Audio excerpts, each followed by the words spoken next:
Oh, no, that's very sweet, but there's 7 boys. 4-year-old is 5. Monsieur le Président, avec nous. S'il vous plaît, vers nous. Voilà, merci.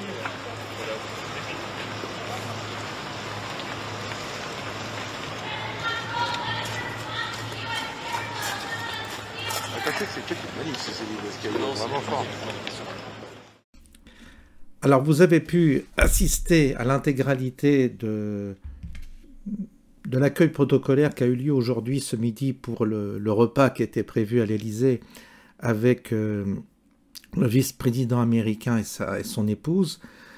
Je vous ai simplement, parce que hier soir, les images sont réelles. Hein. Il y a des gens qui disent oui, je ne sais pas, mais l'avion et ce qui s'est passé à l'Élysée hier, j'ai vérifié, à moins que vraiment on soit trompé, mais il y a plein de vidéos qui reprennent cette séquence hier soir, et c'était très bizarre ce qui s'est passé hier soir.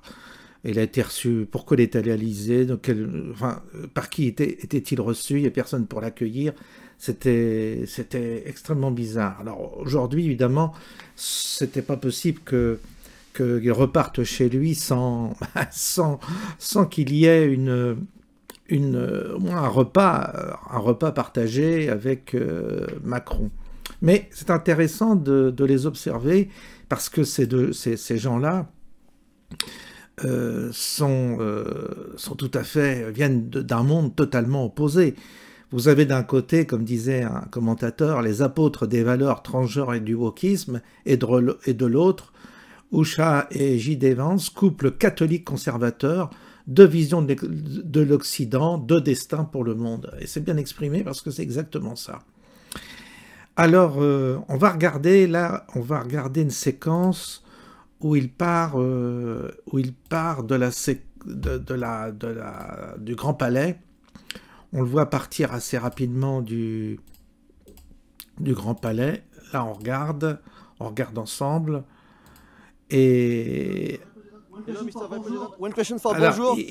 Oui, il s'attarde pas, et il est précisé que alors J.D. Vance a quitté la réunion après avoir exprimé ses préoccupations concernant une réglementation excessive de l'intelligence artificielle et mis en garde contre tout partenariat avec la Chine. Il n'a pas assisté aux interventions de Mme von der Leyen. Voilà. Donc ça, c'était hier. Et donc, ce qui est étonnant aussi, c'est cette autre séquence-là qu'on va regarder. Alors là, c'est étonnant, parce que vous savez que le Premier ministre indien, il est considéré comme conservateur, anti-musulman, populiste, nationaliste, voilà, tout ce que n'aiment pas également nos élites mondialistes. Et on va regarder. Et alors le Premier ministre indien est prêt à se lever pour serrer la main, et volontairement, là c'est indiscutable, volontairement, Macron ne lui serre pas la main. Donc il s'agit... alors l'autre il l'embrasse évidemment. Vous voyez, donc incident diplomatique, on pourrait dire, dans le sens où Macron a ignoré la main du Premier ministre indien, Narendra Modi, en saluant les invités au sommet sur l'intelligence artificielle à Paris. Voilà, voilà ce qui est dit sur cet épisode.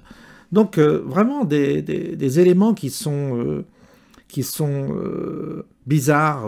On sent que, je sais pas, il y a un trouble avec, il y a un trouble en France au niveau des relations diplomatiques. Il y a vraiment des camps qui sont en train de se... En plus, le Premier ministre indien a félicité chaleureusement le vice-président américain pour les élections qui ont été gagnées par Trump. Donc il les a, à l'Élysée, il a félicité, on le voit féliciter chaleureusement Vance. Et puis Macron est là comme un couillon, parce qu'évidemment, il n'appartient pas du tout à ce courant-là. Donc voilà un peu la petite histoire. Donc tout ce qu'on peut en retenir, c'est que il va y avoir des conséquences à tout ça. On attend la suite avec Andas et puis on verra si quelque chose va bouger de notre côté, parce que moi je pense qu'à un moment donné, il va y avoir des effets qui vont finir par nous atteindre. Les effets de l'élection de Trump vont finir certainement par avoir des répercussions chez nous au niveau politique. On attend de voir. Je vous souhaite une bonne soirée en tous les cas.